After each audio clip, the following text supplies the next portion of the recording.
Welcome. Wherever you are right now, in your room, in your car, under a quiet sky, and whatever the hour, perhaps it's late or gently falling into night, you've arrived at the edge of thought, where science slows down and dreams. Begin. If this calm journey soothes your mind, like the rhythm of waves or the hush of starlight, and remember to like, comment, or subscribe, so this quiet world of wonder can find its way back to you. Each time you need to drift into thought, or into sleep. Now take a breath, let go of the day, and step into the question, what happens when science lets go? There is a kind of hush in the world that only questions can hear. You lie still, eyes soft against the night, and feel it, a quiet pulling at the edge of your thoughts. It is not urgent. It doesn't demand an answer. It only waits patiently, like a tide beneath your breathing. A question. Where does it come from, this impulse to ask? Long before telescopes or test tubes, before data or equations, there was a wondering. A human being, perhaps not so different from you, looked up at the stars or down into firelight and felt that gentle ache of curiosity. Not the kind that shouts, but the kind that whispers, "What is this? Why is it like that?" What would happen if you felt it too? You feel it now, even in the stillness of your body. The question is not yet clear. It doesn't need to be. Questions often begin in silence, before they take shape in words. Science, as vast as it seems, begins not with answers, but with this quiet longing to know. You might imagine science as a great library, filled with books and instruments and charts. But truly, it is more like a garden of questions, some blooming, some buried, some waiting for the right moment to grow. Every scientific discovery you've ever heard of, gravity, electricity, atoms, evolution, began not with certainty, but with doubt. A thought that something didn't quite fit, and so a question took root. Some questions are sharp and pointed. They carve into the unknown with precision. Others are wide and soft, like blankets spread across a mystery. And then there are the strange ones, the kind that seem almost too simple, yet open into great caverns of thought. Why does time only move forward? What makes something alive? What is space, really? These are not puzzles to be solved and put away. These are doorways. Each one is a shape in the dark, outlined only by the light you carry toward it. As a child, you may have asked 100 questions a day. Where do clouds come from? Why is the ocean salty? Do animals dream? You did not worry whether these were the right questions. You asked because asking was joy. But as you grow older, the world tries to trade your wonder for certainty. You're told to stop asking so much, to settle for what's known. Yet something in you resists. Some part of your mind still wants to wander the edges of things. This, too, is where science lives, in that brave refusal to stop wondering. Not all questions are equal, of course. Some only lead in circles. Others become tangled in their own assumptions. A good scientific question is like a key, carefully shaped, precise, and capable of unlocking something new. But before it becomes that, it is just a feeling. A noticing. You notice that apples fall, that the sky changes color, that some things move fast and others don't. You observe. You imagine. You begin to ask, why? This act of asking is sacred. It is what makes science not just a method, but a way of being alive. The philosopher and scientist Carl Sagan once said, "We make our world significant by the courage of our questions." And so, science is not just about knowledge. It is about the courage to not know, to admit mystery, to sit quietly with uncertainty and wait. You wait now, not with impatience, but with openness. A question is forming. It may not yet have a name. That's okay. Sometimes, the best questions do not arrive fully formed. They emerge slowly, like stars becoming visible as night deepens. You don't force them. You watch. You feel. You let them rise. And when they do, you do something beautiful. You shape them into words, into the beginning of an inquiry. How does this work? What would happen if? Could there be another way to see it? You don't always need tools to ask. Your mind is enough. Your attention, your wonder, your willingness to follow a thought wherever it leads. These are the first instruments of science. And like all good instruments, they must be tuned. That's why scientists train not only in facts, but in framing. How you ask a question changes what kind of answer you'll find. A question shaped with care can open the world, but a question shaped by assumption can quietly close it. So you learn to listen not just to the world, but to yourself. To notice when a question comes from true wonder and when it comes from fear or the need to be right. You learn to soften your grip, to let the question breathe. You begin to trust that not all questions need answers right away. Some must be carried for a long time, through years of thought, through generations of effort. Some questions may never be answered, and yet they still guide discovery, like constellations across a sea. Tonight, you drift among these stars. One question, quiet but persistent, keeps returning. Not loud, not demanding, just present. It sits with you. You don't need to solve it. You only need to let it stay. Because even a question that remains unanswered can lead you forward. It can shift the way you see. It can change the shape of your mind, and eventually, the shape of science itself. You are part of this long, slow unfolding. You and your question. Together, you move gently toward the unknown. Together, you make space for something new to be born.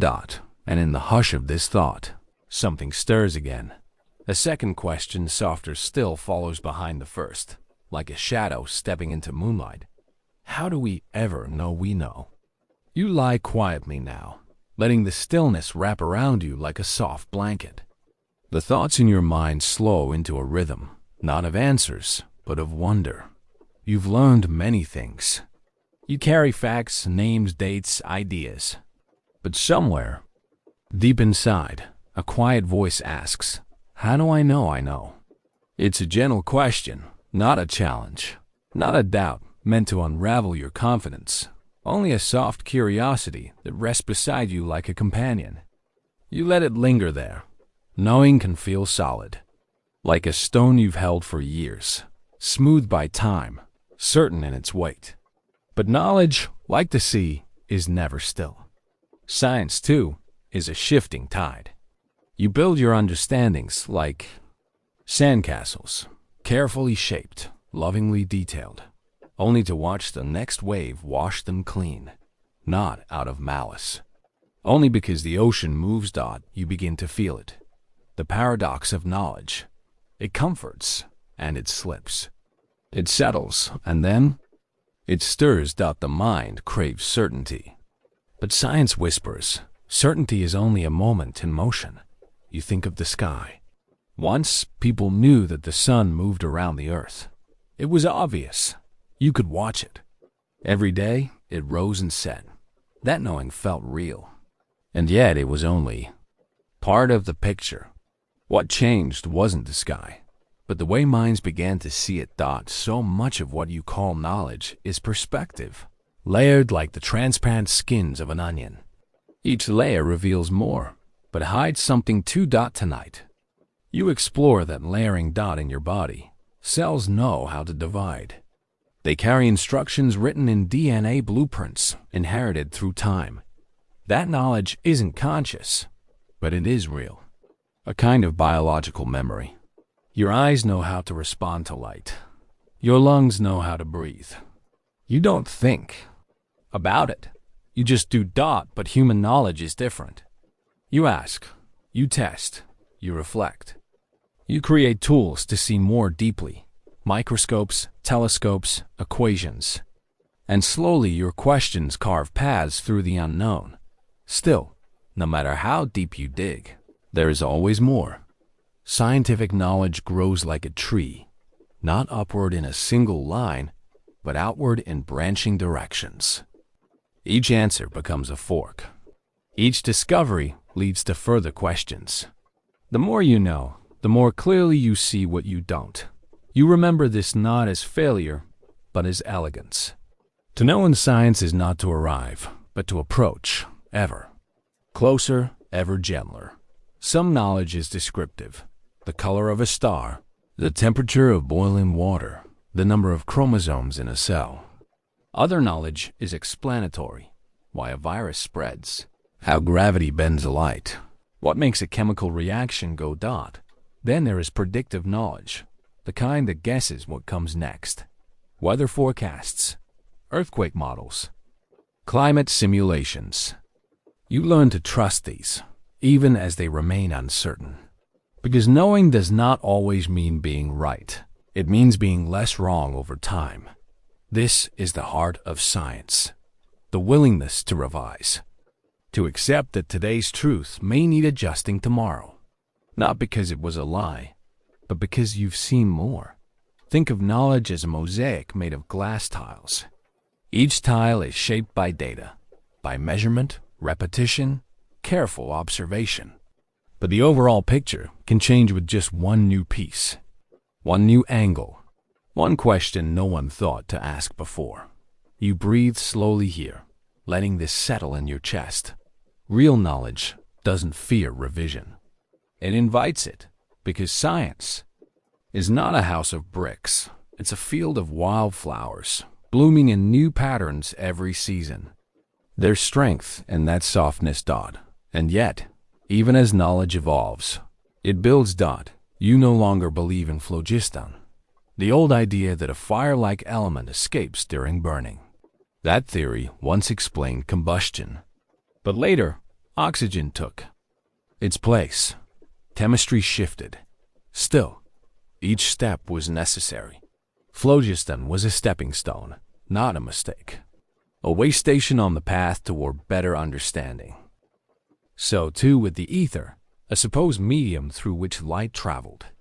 It was an idea that served for centuries until relativity bent light around a new idea.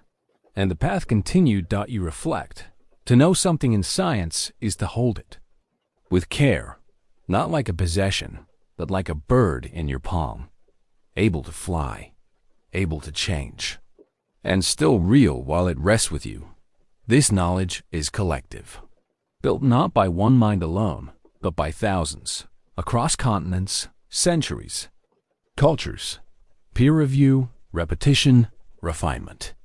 An orchestra of minds tuning themselves to the same question, and yet there's room for you. Even now, as you lie in the hush of evening, your own thoughts participate. Each time you ask why, or what if, or how come, you become part of the rhythm. You join the lineage of thinkers who've stared into the unknown and whispered, maybe. The knowledge you carry is never only your own. It passes through you like breath, borrowed, reshaped, shared. You inherit old ideas and question them anew. This is how science stays alive. Still, there's a comfort in what can be counted. In the boiling point of water, in the orbit of the moon, in the double helix of DNA. These are truths shaped by method, by experiments repeated again and again, by patterns that hold. Even so, science remains open to better questions. It trusts patterns, not permanence. You find rest in that balance, in the quiet rigor of truth that's always listening. So you ask yourself again, what counts as knowing? It is not finality, not absolute certainty. It is humility in the face of complexity. It is pattern over chaos. Light refracted through time. To know, in this sense, is to dance with what is visible, while keeping your hands open to what may still come. And in this openness, you are not lost. You are part of something, wide and luminous. Something that honors what we know, and still asks, softly, where it might change. You exhale, and the question remains, not troubling you, but cradling you. Because knowledge is not a fixed thing. It is a current flowing gently beneath. the skin of thought. And tonight, as you drift, you begin to feel the first tremble of deeper ground. What lies beneath our knowledge? What do our theories stand upon? Some thoughts feel like stone. You place your trust in them, walk across them, build with them. They hold you up, these theories, like invisible bridges across the vast unknown. You rarely see the beams beneath them, only the surface, clean, elegant, confident. But tonight, in the stillness of your mind, you begin to feel the hum beneath the structure. You ask, what holds a theory in place? Science is not built on certainty, but on structure. Theories are not guesses. They are careful constructions, woven from data, tested by time, shaped by imagination, and trimmed by evidence. They explain, they predict, they guide, but they do not stand alone. Beneath every theory lies something deeper, something quieter, a network of assumptions, observations, language, and choice. Like roots beneath a forest floor, unseen but essential. You lie back and picture a bridge of ideas. Its arches are equations, its cables are observations, its railings are logic. You walk across it easily, trusting that it will hold. But every so often, a new wave rises beneath it, a tremor in the deep. The structure sways. This is how science lives, not frozen, but flexible. Even the strongest theories must respond to new winds. You think of Newton's laws. For centuries, they held. Apples fell, planets orbited, pendulums swung. The world followed rules, and Newton gave them names. But then came something strange. Tiny particles refused to behave. Light bent where it shouldn't. Time stretched. Space rippled. The bridge swayed, and a new theory emerged. Einstein's relativity didn't erase Newton. It built beneath it, reaching deeper into the foundation. Science didn't collapse. It grew. This is the rhythm of theory. Build, test, stretch, and sometimes rebuild. To understand what lies beneath theories, you must slow down. Not just look at the surface, but feel what it's resting on. Every theory, no matter how grand, leans on choices. What to measure, what to ignore, how to define the very words we use. Some choices are simple. Others are shaped by the limits of our tools, or the patterns we are trained to see. Like lanterns, these choices light some paths while casting others in shadow. Imagine a map. It shows you rivers and roads, cities and borders. But it can't show everything. A theory, like a map, selects what matters. It simplifies to explain. But in that simplification, something is always left out.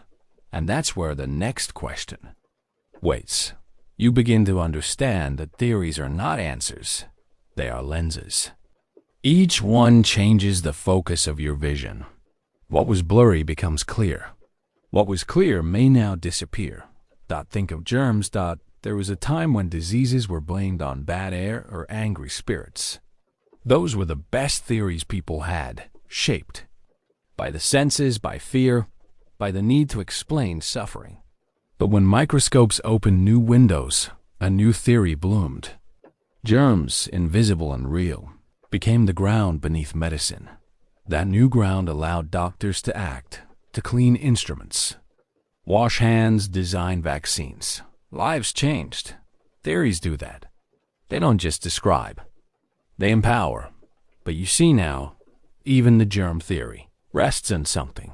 Tools, observations, interpretations, a willingness to believe in what you cannot see with your eyes alone. And sometimes, the ground we build upon begins to feel unfamiliar. Again, quantum physics, for example, doesn't just shake a single bridge. It trembles the very earth. Particles act like waves. Observers change outcomes. The idea of solid reality, WAVERS. In the quantum world, the ground itself seems to move. But even there, scientists build theories. Carefully, tentatively, Some parts hold, some crumble, some shift beneath new experiments. It is a dance of precision and patience, and you, listening in the hush of night, begin to sense that this is not failure. This is the beauty of science, that it doesn't pretend the ground is unchanging. It watches for cracks. It listens for tremors. It builds again, stronger, more open. To believe in a theory is not to close your mind. It is to hold a possibility long enough to test it, to explore where it works and where it doesn't. A good theory survives challenge. A great one welcomes it. You breathe deeply and think of plate tectonics. Once, people believed the continents were fixed, unmoving. But someone asked, what if they drift? At first, the idea was strange, dismissed, but the data began to gather. Fossils, seafloor patterns, earthquakes. And the ground beneath geology changed, not quickly, not completely, but steadily. That is how theories move, not by sudden leaps, but by quiet shifts, one piece of evidence at a time. One voice, then another. One question that refuses to let go. And so you begin to see. The ground beneath theories is not only science, it is also time, the willingness to wait, to hold an idea, but not too tightly. You feel this rhythm in your own thoughts. You remember moments when you were sure, only to learn something new. You changed. You grew. Your mind, too, builds bridges. And sometimes it rebuilds. That's not weakness. That's wisdom. And as you drift now, thoughts soft as the dark around you, you begin to wonder. If theories rest on choices, and choices rest on questions, then what invisible hands shape the questions we ask? There is a kind of hush that comes with falling snow, a softness that blankets the world, flake by flake. You may not notice the first few. They melt when they land, but over time, the silence thickens. The world changes shape, not with thunder, not with speed, but with steady accumulation. Evidence in science is like that dot. You lie still now, in the quiet of your evening thoughts, and begin to feel the rhythm of that snowfall. A patient layering of observation and repetition. Light as breath, heavy with time. One data point is not enough. One moment, one glimpse, one measurement. It can spark a thought, but not a conclusion. Just as one snowflake does not make winter. But when patterns repeat, when results recur, when 1,000 small pieces begin to gather, something new takes form. You begin to see the shape of truth beneath the surface. Science does not claim truth lightly. It waits. It watches. It compares and counts and checks again. It seeks consistency across space, across time, across tools and minds. Not because it distrusts, but because it honors what is real. Because it knows that even a slight mistake can send. Yes, searching down the wrong path for years. You think of Galileo leaning from his balcony, watching objects fall. A feather, a ball, a thought held still. He timed the swings of pendulums by his own heartbeat. He recorded and compared. He noticed what others had ignored, that mass did not determine speed of falling, that the earth was not the center, that the heavens were not fixed. But Galileo wasn't believed at first. The evidence had to gather. It had to speak again, through other hands and minds. It had to be tested, weighed, and held up to the light, because science does not move with belief alone. It moves with proof, slow, quiet, layered proof. You remember, a scientist does not prove something by saying it louder, but by showing it clearer, through patterns that persist, through results that return, through careful methods others can follow. This is how knowledge grows strong, not by opinion, but by weight. You drift now into a thought. What gives evidence its weight? Not the number of facts, but their reliability, their coherence, their ability to stand, even when the world shakes. A single observation may shimmer with promise, but it must be repeated, checked from new angles, confirmed by different minds. This is why science invites doubt. It invites repetition, not because it lacks confidence, but because it respects complexity. Even the best instruments can be wrong. The finest minds can miss something. That is why science builds safety into its own process. Peer review, blind. Testing, double checks. It doesn't trust a single snowfall. It waits for the storm that you begin to understand. Evidence is not just data. It is data made meaningful by care, by comparison, by time. Consider fossils. One bone in the earth may be a curiosity, but many, found in patterns arranged in the right layers, dated by the age of stone and sediment, they begin to tell a story. The curve of a jaw, the shape of a tooth, the trace of ancient footsteps hardened into stone. Slowly over decades, the story of evolution emerged. Not from one find, but from thousands. The theory of evolution wasn't born in a single spark. It settled in, like snow on a forest floor, quiet, persistent, changing everything. You let that feeling settle into your chest. How many things you now know, or think you know, have been built this way, layered, examined, rested upon them. Strength of evidence, vaccines, black holes, plate tectonics, DNA. These ideas may feel familiar now, even obvious. But they, too, were once uncertain, waiting to be proven, waiting to be trusted. And not all evidence is physical. Some of it lives. In numbers, in patterns that don't lie, in probabilities that whisper louder than certainty ever could. You think of weather forecasts. They do not promise, they predict, based on a million measurements of wind and heat and pressure. The weight of that evidence is not absolute, but it leans in a direction. And science, wise in its humility, leans with it, but never too far. There is safety in that leaning. It allows for correction. It expects refinement. Like a scale that adjusts with every new piece. Science does not fear being wrong. It fears not learning from it. This is why even great theories can bend. You remember the neutrino. For a long time, its existence was only a gap, something, missing from the balance of energy in radioactive decay. No one could see it, but the math said it must be there. And so scientists looked, not once, not quickly, but for decades, until the evidence, slow as drifting snow, finally confirmed the invisible. The world changed again. You begin to see how evidence does more than support ideas. It reshapes the questions themselves, because when enough of it gathers, when it contradicts, what we thought we knew, it doesn't just add, it shifts. It turns our gaze. It pulls the mind toward a new way of seeing. And the theory must follow.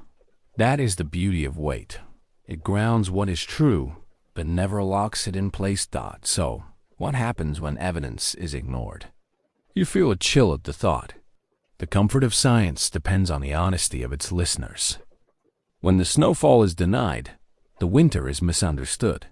Progress stalls, trust breaks. But when evidence is honored, even when inconvenient, it becomes a compass. You can follow it, even through the dark. And this is what scientists do. Not heroes, not prophets, just patient watchers of the world. They measure, they compare, they wait. And when the wait is finally enough, they speak. Not with fire, but with stillness. You exhale. You feel the weight not as burden, but as grounding. A settling into the quiet truth of how we know what we know. You are surrounded by evidence, even now, in the beat of your heart, in the movement of stars, in the way your breath forms clouds in cold air. The world leaves traces, and science is the art of following them gently, carefully, with reverence. And yet, behind every piece of evidence, there is always a mind that noticed. A question that asked, a thought that chose to look, and you begin to wonder, softly, what kind of mind sees what no one else can see. There's a quiet space inside you, just before thought takes shape. A pause, a breath, a place where something new might emerge. You lie still within that space now, resting in the slow rhythm of your breath. Around you, the world seems calm, but within you, a question stirs, not of facts or data, but of vision. What makes someone see what others cannot? Every great discovery, every shift in science, begins not in the laboratory, but in the mind. In a single human being who sees differently, who notices what others pass by, who hears a pattern in the noise, or feels something wrong with what seems right. It's not always brilliance. Often, it's patience, or wonder, or simply being willing to look again. You let your mind drift to the story of Rosalind Franklin. She worked in shadows, crystals, X-rays, invisible spirals of life. While others rushed toward conclusions, she looked carefully, slowly.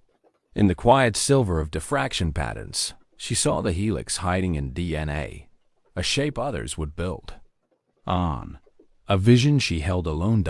And then you think of Kepler, who stared at the sky not with grandeur, but with obsession. He studied the strange path of Mars, saw the loops and curves that didn't fit the old model. And instead of bending the data to the theory, he bent the theory to the sky. He imagined ellipses, not circles. And the heavens shifted. These people were not magicians. They were watchers, listeners. They lived in the spaces between what was known and what could be imagined. That is where discovery begins, and you too can enter that space. Sometimes you may feel that everything worth knowing has already been known, that the world has been mapped, explained, named. But this is not true. Much still lies hidden, not in darkness, but in plain sight, just waiting to be seen differently. Consider Einstein, imagining himself riding alongside a beam of light, not conducting experiments, not yet, just picturing, dreaming. He wondered what time would feel like, moving at the speed of light. That question, odd, playful, quiet, bent the world. It led to relativity, to clocks that slow, to space that curves. And it all began in a moment of imagination. Imagination, you realize, is not the opposite of science. It is its partner.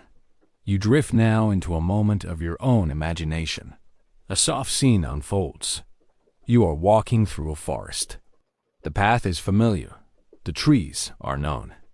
But then, you look sideways, off the trail, and there, half buried in moss, caught in a beam of light, you see something no one has noticed. Not because it wasn't there, but because no one thought to look that way. This is the nature of insight. It lives on the edge of vision. And to see it, you must be quiet, curious, and unafraid of being wrong. Because often, the first to see are doubted. Their ideas strange. Their visions premature. Plate tectonics was laughed at. So was the germ theory of disease. So were ideas about electricity, magnetism, quantum entanglement, climate change. To see what no one else sees is also to walk alone, at least for a while. But science catches up, slowly. And what was once strange becomes standard. The visionary becomes the guide. The edge becomes the new center. You think of young minds asking wild questions. What if plants can talk? What if the universe is shaped like a loop? What if memory isn't stored in just one place in the brain? These are not foolish. These are seeds. You feel them inside you, too. Those odd little ideas that drift in before sleep. You might dismiss them. But tonight, you let them linger. You let yourself imagine that you could see something new. Not because you have to change the world, but because you are part of the same long tradition, the quiet art of noticing. Science grows not just through precision, but through perception. The microscope helped us see cells, The telescope helped us see galaxies, but the mind helps us see connections. To link what no one thought to link, to ask what no one thought to ask. And sometimes it's not about something new, but something old seen freshly. Darwin saw finches, but he also saw variation. That changed everything. Marie Curie saw the glow of radium, but also its meaning. That changed everything. So you ask yourself, what do I notice that others don't? What patterns catch in my mind like music? What feelings rise when something doesn't quite fit? These questions don't need answers tonight. They are enough, just as they are. Floating softly in the dark, you realize discovery is not an event. It is a way of seeing. It begins with curiosity and continues with courage. The courage to hold a vision even when others cannot yet see it. And so, as you lie here, warm and still, you feel your mind slowly opening, not racing toward knowledge, but resting gently in the possibility of new sight. You listen to the silence between thoughts. You feel the shapes behind your eyes. Not yet words. Not yet theories. Just the stirrings of something unnamed. And from that place, another wondering arises, soft, slow, and strange. If seeing begins with vision, what happens when certainty becomes too heavy to see past? There's a warmth in certainty, a comfort, that settles deep in your chest. It feels like arriving, like closing a door against the wind, like finally knowing where you stand. You crave it. Everyone does. Your mind is drawn to what's finished, resolved, labeled. Because certainty, like a lighthouse, makes the fog seem smaller. It gives shape to the unknown. But tonight, you begin to wonder, what if certainty isn't the destination, but the detour? What if science, in all its strength, is strongest not when it claims to know, but when it dares to not know yet? You breathe into that question, slow and steady, and feel your body relax around it. Certainty, you see, can feel solid, but it can also be brittle. It resists movement. It closes doors. And science, true science, is a door left open to the breeze. It is not a monument, but a field. It is not a fortress, but a question. You remember this now, as you lie still in the dark. How many times in history has certainty gotten in the way? Once, people were certain the earth didn't move, certain that illness was caused by bad air or divine punishment, certain that time ticked forward the same for everyone, that atoms were indivisible, the continents were fixed, that species never changed. These beliefs were not weak because they lacked conviction. They were weak because they could not bend. And science bends. Science, at its heart, is not a collection of answers. It is a method of doubt. It is the courage to question what seems obvious and to let go of what no longer holds. To test, to fail, to ask again. You drift in that rhythm now, not of being right, but of being willing to be wrong. You feel how freeing it is, how generous, to not need to cling. A scientist is not someone who knows everything. A scientist is someone who notices what doesn't fit, who leans closer to the crack in the idea, who says, maybe there's more. You picture a hand holding a stone, firm, tight, certain. But now you imagine that same hand opening. The stone rolls away, and the hand is left empty, but ready to receive. This is the posture of science. Open, ready, never fully closed. There's a quiet strength in admitting, I don't know yet. There's a deeper one in saying, what I thought I knew may no longer be true. That strength doesn't live in textbooks or facts alone. It lives in practice. In the gentle humility of curiosity, you imagine a scientist at their desk, reviewing the same set of results again and again. The numbers don't align. The pattern has shifted. Something is wrong. A lesser mind might hide the flaw. But a true scientist sees opportunity, a question, A hint that the theory needs to grow, because when certainty hardens, discovery stops. And yet, you also understand the appeal. Certainty is tempting. It makes you feel smart, safe, settled. It tells a story with a clear ending. But the world doesn't end at the page. It stretches outward, uncertain, shimmering, alive. So many of the ideas that shape your life began with someone questioning what others were sure of, that the heart was a pump. That light could be both, particle and wave. That bacteria could survive in extreme heat. That space could expand. That gravity could bend time. These were not obvious truths. They were discovered in the shadow of doubt, grown in the soil of confusion, watered with patience. You feel that patience now, inside your own mind. You remember how good it feels to say, "I'm still learning." It quiets the noise of competition. It eases the burden of having to be right. It opens the door to deeper listening. And isn't that what sleep is too? A letting go of certainty? A soft surrender? When you fall asleep, you stop needing to hold the world in place. You trust that it will still be there when you wake. Science trusts in a similar way. It builds its truths, but not like castles, more like tents, flexible, ready to be packed up, moved, reshaped. A theory is held until a better one arrives. A model is used until it no longer fits. The map changes with every new discovery. This doesn't mean science is aimless. Far from it. Its strength is in its method, in the way it tests, revises, confirms. But it knows that no matter how high the mountain, there is always another horizon beyond it. So, you begin to see. The trouble with certainty is not that it's wrong, but that it stops you from noticing when it is. You feel your breath slow. You begin to think about your own certainties. The small ones, the quiet ones, the beliefs you've carried for years without questioning.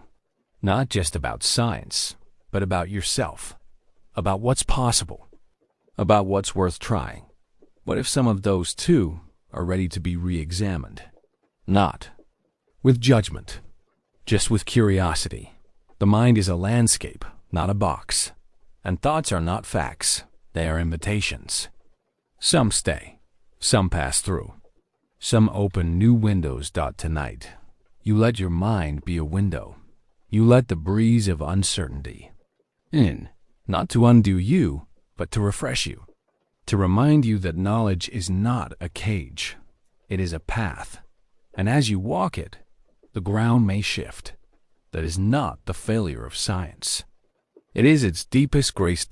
So when you feel the pull to be sure, to answer quickly, to close the question, you pause.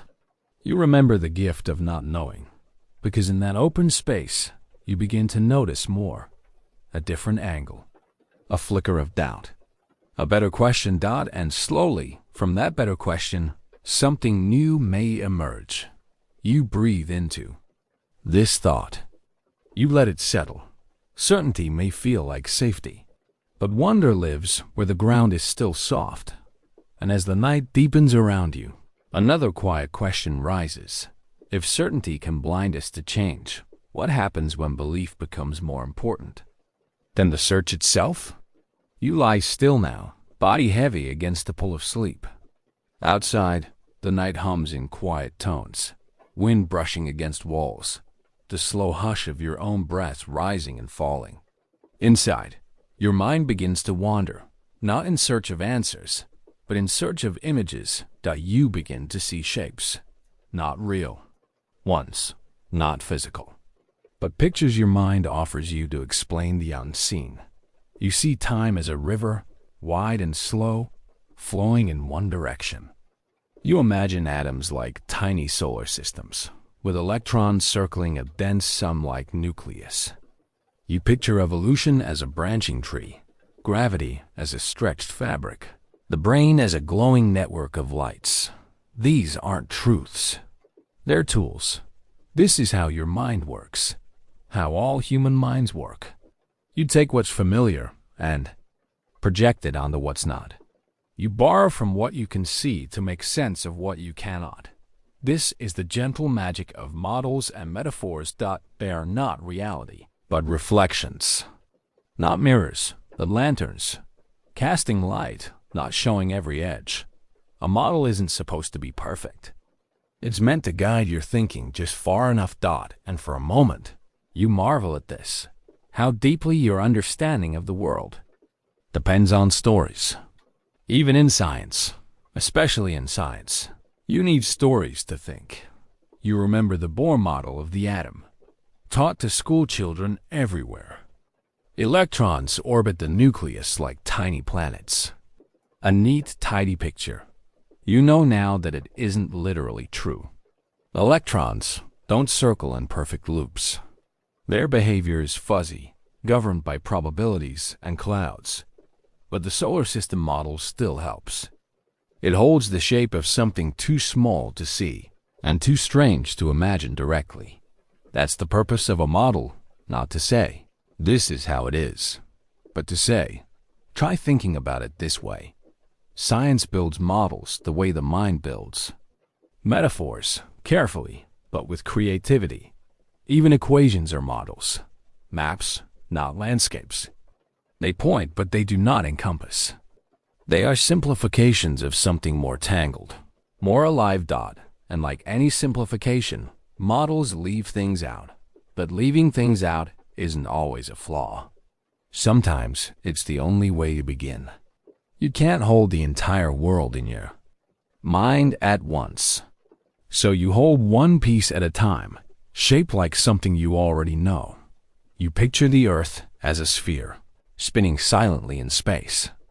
You know this image. But for centuries, people imagined it as flat, or as the center of the cosmos. They weren't foolish. They were building models from what they saw. From where they stood, that picture made sense. It wasn't until better tools and deeper questions came that the model changed. The metaphor shifted. The world expanded. You feel that expansion now, inside your own thinking. How your view changes when the image changes. Think of the brain. For years, it was thought of as a machine. Input, output. Then as a telephone network. Then a computer. Now, perhaps something more fluid, like a living web. No single metaphor holds it completely, but each one helps for a time. Science doesn't cling to a single image. It adapts. The model shifts as the evidence grows. That's part of the rhythm. Even the universe has changed shape in our minds. First, a dome, then a sphere, then an ever-expanding bubble. Some now imagine it like foam or like fabric, rippling with gravity. Others picture it as flat, with dimensions curled tight like strings. Each image reveals something. Each one hides something too. That's the trait of metaphors. They make some things clearer, but others invisible. You let that idea sit quietly in your chest. Every understanding comes with its own blind spots. So you ask gently, which metaphors am I living by now? What have I pictured so often? I've forgotten it's a picture.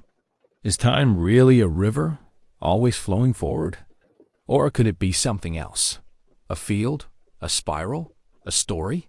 Is light a wave? A particle? A flicker of both? Is memory a file drawer? A garden? A mist? You smile softly. These aren't puzzles to solve tonight. They are invitations. Doorways into the unknown. Because even when metaphors fail, they lead you somewhere. They open up questions that weren't visible before.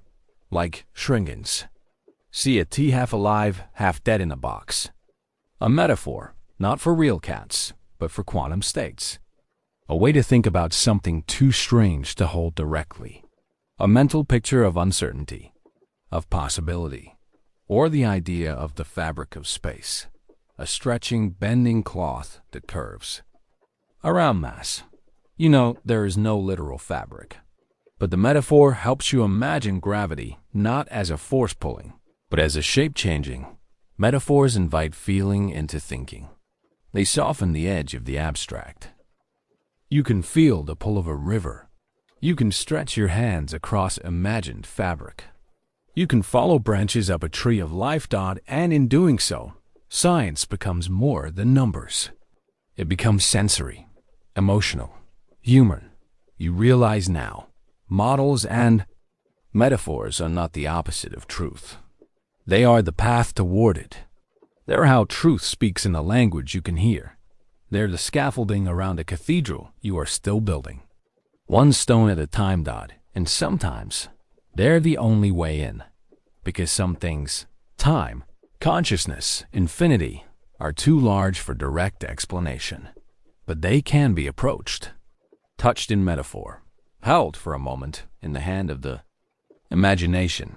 You exhale gently. You feel grateful for the strange gift your mind offers, to make shapes of the unseen, to give vision to the invisible. And even though you know the images aren't exact, they are enough. Enough to wonder, enough to build, enough to begin. But you also feel the edges of those models now, the places where the picture starts to blur, where a metaphor reaches its limit. And in that soft blur, another question forms, one not shaped like a picture, but like a mirror. If all models simplify the world, how do we decide, together, which story is worth believing? You lie in the quiet dark, your breath steady and slow. Around you, silence curls like smoke. And inside, a question flickers. Can you believe something and still see clearly? It feels like a delicate balance, to care, but not cling, to be open, but not lost, to believe and still remain curious. Science begins here, not in certainty, but in wonder. Every scientist believes something. They believe the world can be known. They believe that nature follows patterns, that the rules, though hidden, can be discovered. But belief in science is not the same as belief in conclusions. It's not about holding tight to a single answer. It's about trusting the process, even when the answers shift. You think of a scientist standing in a field at dusk, watching fireflies rise. Each one a tiny blink of light. A thought, a theory, a possibility. The scientist doesn't chase them wildly or try to trap them all. They watch. They wait. They hold the glowing ones gently for just long enough to learn. This is what belief looks like when it's shaped by science. Not a grip, but a touch. Not a fortress, but a lantern. You let that image settle into you now, soft hands cupped around a flickering idea. The idea is warm, fragile, beautiful, but it might fly away. And that's okay, because in science, belief isn't an end. It's a beginning. You remember, many of the most important discoveries were made by people who believed something might be true and then set out to test it. Belief, when paired with curiosity, becomes a compass. You believe a medicine will help, so you test it. You believe the stars follow laws, so you observe them. You believe matter is made of particles, so you look for them. And sometimes your belief is confirmed. Sometimes it is, and single quotes T. The scientist must be ready for both. Because belief without testing becomes dogma. But testing without belief becomes hollow.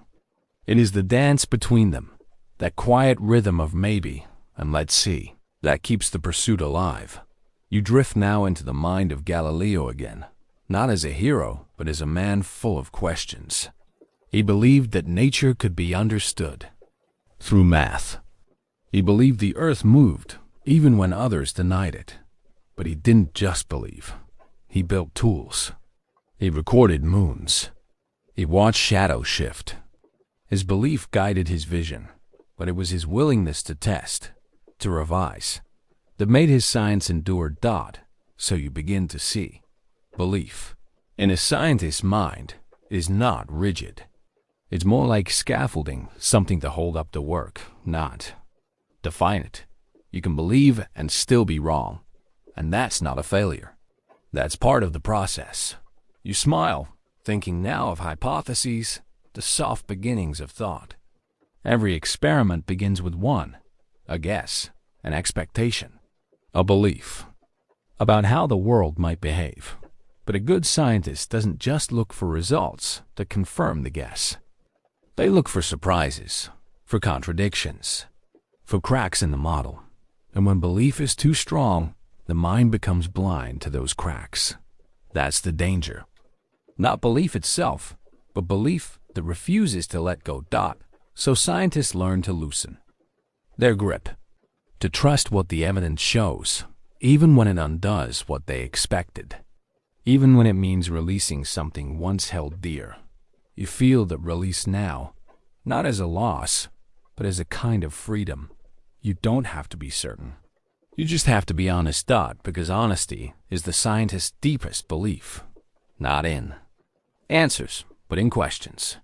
Not in theories, but in truth, whatever it may turn out to be. You think of Marie Curie, working late into the night, believing there was something strange in pitchblende, something glowing, something powerful. Her belief wasn't blind, it was observant. She let the material speak. She followed its story. And in doing so, she uncovered radiation. And even when the truth proved dangerous, she continued listening. Because belief can be brave. Sometimes it takes belief to challenge what everyone else accepts, to imagine something radically new. 2.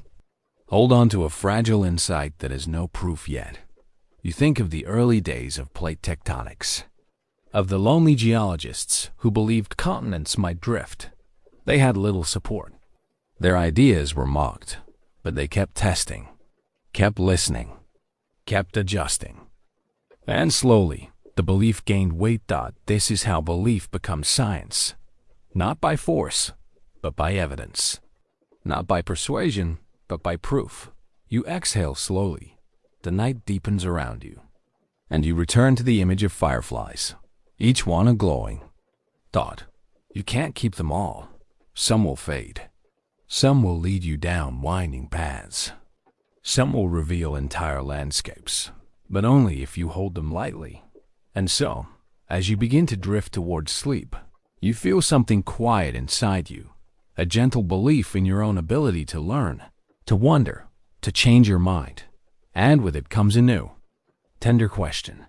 If belief must remain soft, how, then, do we ever decide what's real together? There are thoughts you carry without realizing, not loud ones. Not deliberate. Just quiet shapes beneath your ideas, like the structure of a house you live in but never question.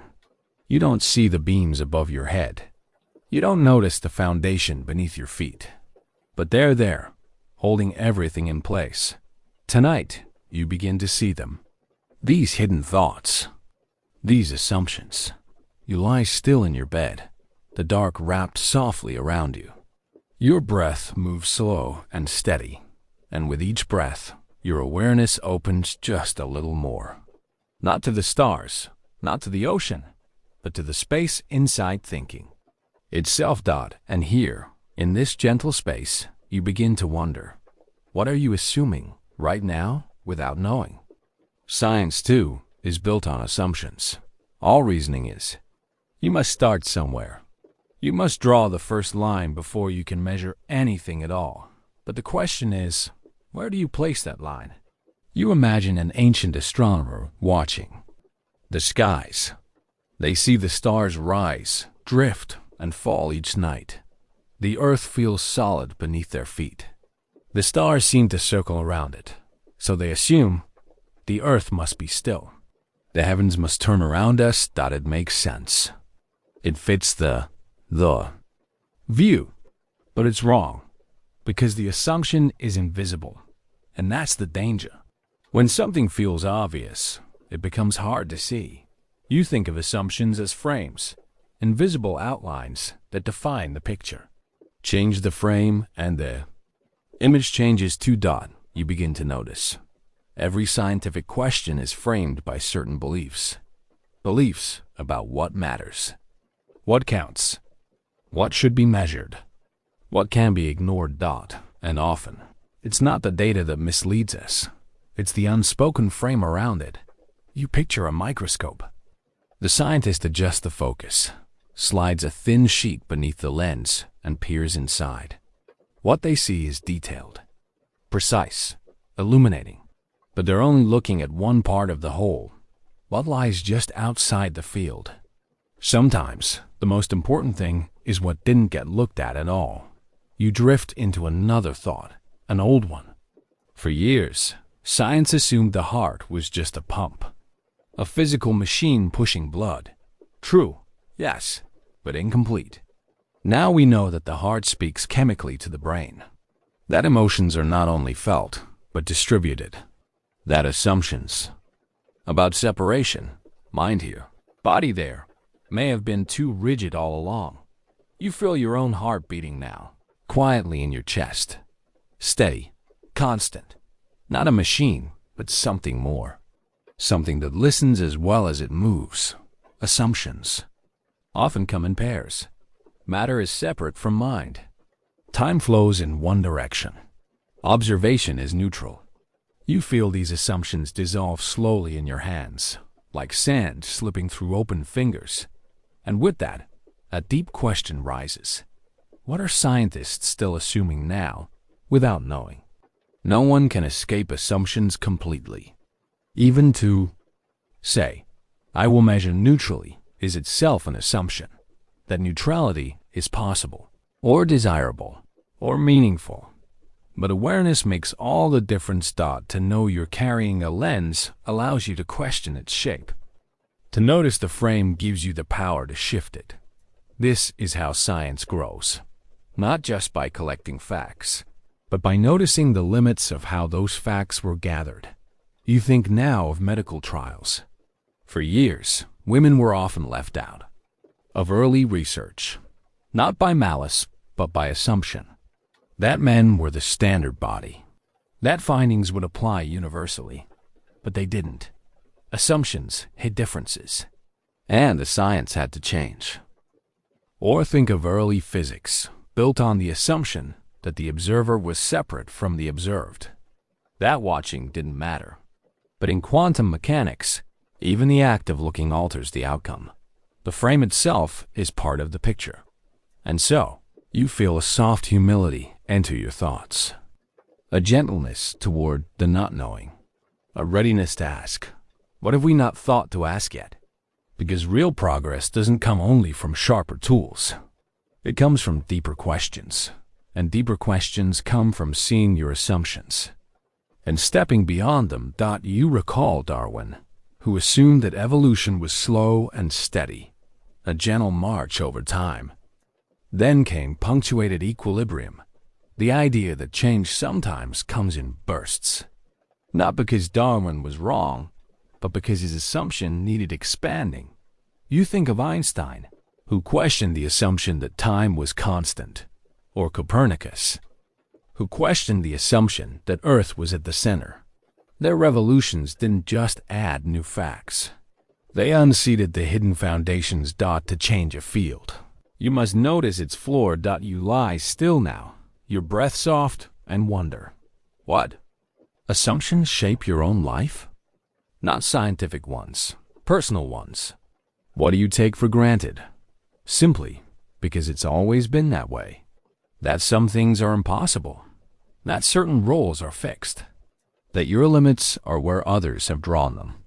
You let those questions move gently through you, not as challenges, just as possibilities, because the goal isn't to erase all assumptions. That's impossible. The goal is to notice them, to loosen their grip, to ask if they're still serving the search, and in doing so, to make space for better questions. This is the invisible hand you've carried, shaping what you see and what you don't. But now that it's visible, you can decide what to let go of and what to hold more lightly. You close your eyes. The night grows deeper. You feel your thoughts slow, widen, drift. And from that wide stillness, one last question rises, gentle, soft, and full of wonder. If assumptions quietly shape our view, how do we begin to see clearly together as a crowd? There is a kind of quiet in agreement.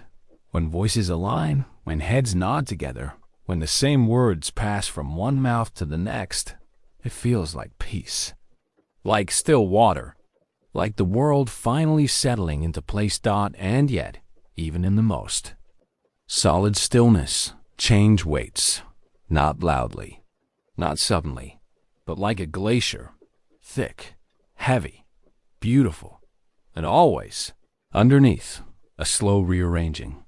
You feel it now, that subtle shift beneath the surface of science. Not a breaking, but a bending. Not chaos, but motion. This is what happens when consensus begins to crack. Not because people have stopped thinking clearly, but because they've started thinking differently. You picture a room full of scientists. At first, their models match. Their numbers align. Their conclusions repeat, like echoes in a canyon. But then, one voice raises a hand. Something doesn't fit. They say the data is strange. The pattern broke. This doesn't behave the way we thought. It's a small crack at first, barely noticed. But then another voice joins in. Then another. The crack widens. You understand now that consensus is not truth. It's a kind of rhythm, a temporary harmony of minds. When it works, it allows science to move forward, to build, layer upon layer, using a shared vocabulary. But consensus is not permanent. It is not the end of questioning. It's a pause. And sometimes, it must be broken. You think of Alfred Wegener, the man who first imagined continents drifting. Everyone laughed. The consensus was firm. The Earth's crust was fixed. Mountains rose by shrinking. Oceans formed by collapse. But Wegener noticed strange echoes between the coastlines. Fossils split across oceans. Rocks that matched like puzzle pieces. He saw the crack. Others, not ready, patched it over. It took decades for the ice of certainty to melt. But it did now. Plate tectonics is taught as fact. A consensus reborn on a new foundation. You lie still and begin to wonder how many of today's ideas will be tomorrow's puzzles.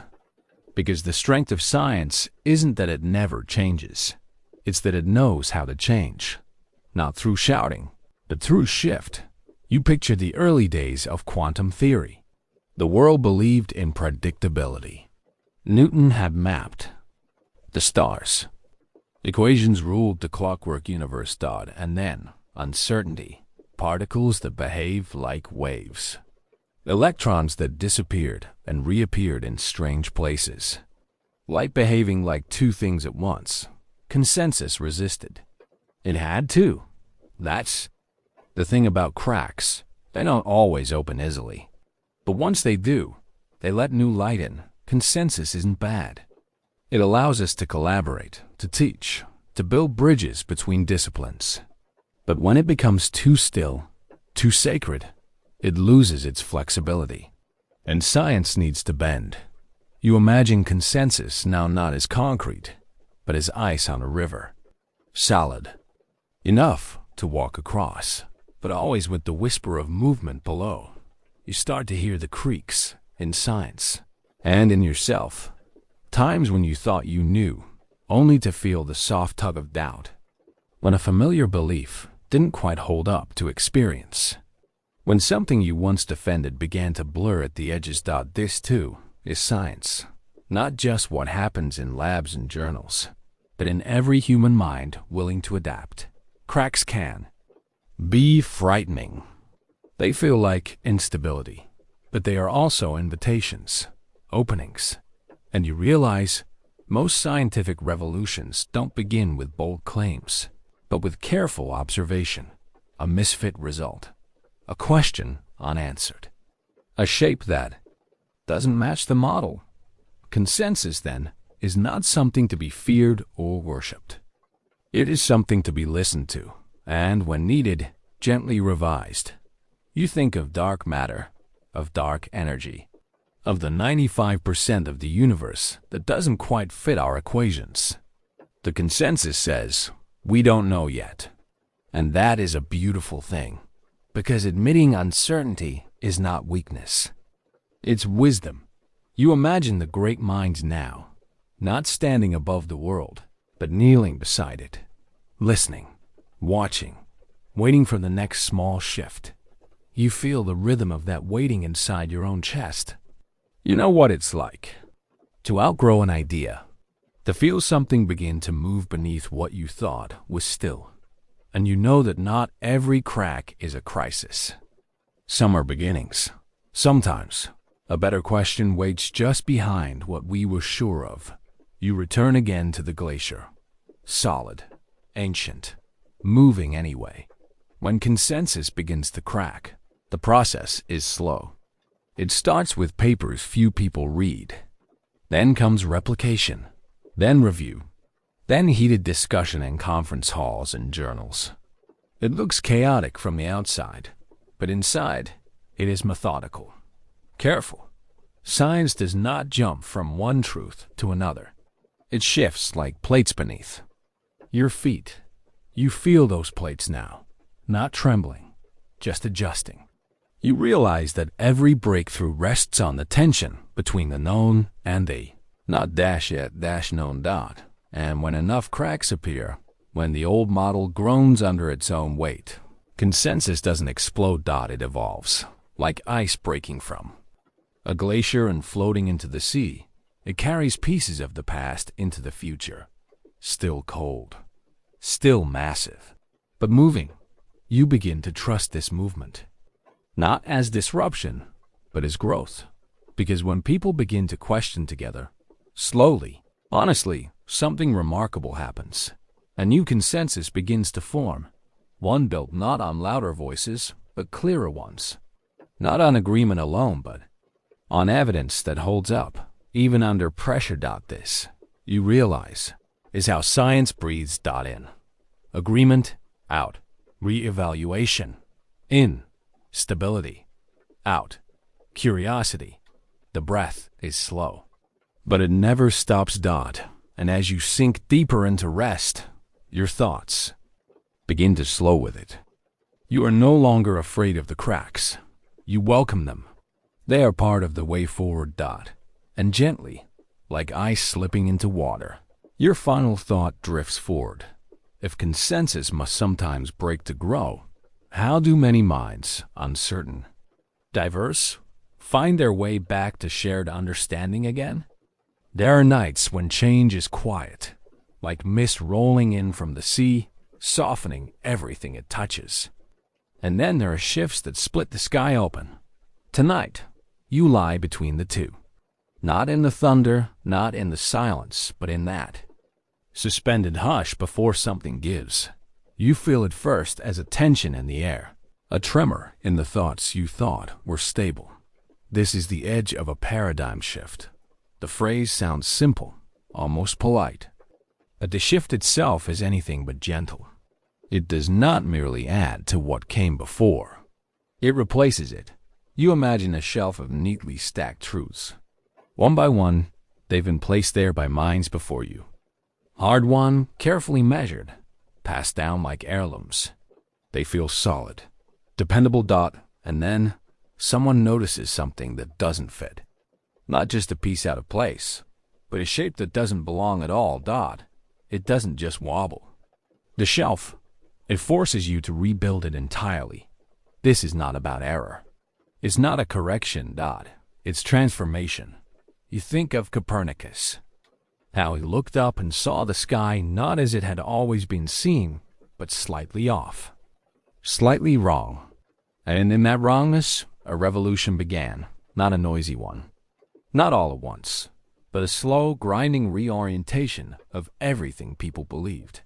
The earth no longer the center, the sun no longer a follower, the heavens no longer perfect. It wasn't just astronomy that changed. It was meaning. It was place. It was identity. That is what makes paradigm shifts feel violent, not in sound or speed, but in the way they move beneath your feet. You trust something, and then you don't. You rely on a map, and suddenly it is no longer true. Not even wrong, just outgrown. And so you lie here, in your bed, wondering how many truths are only temporary. How many models are waiting to be unseated? Paradigm shifts don't come easily.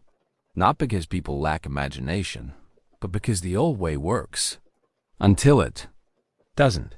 And the new way? It often begins as nonsense. When germ theory was first proposed, it sounded absurd. Invisible creatures causing disease? Ridiculous. But over time, the evidence grew.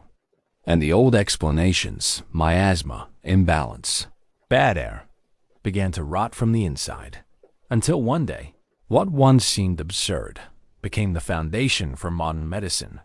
The shift had completed, but not without resistance, not without loss, not without discomfort.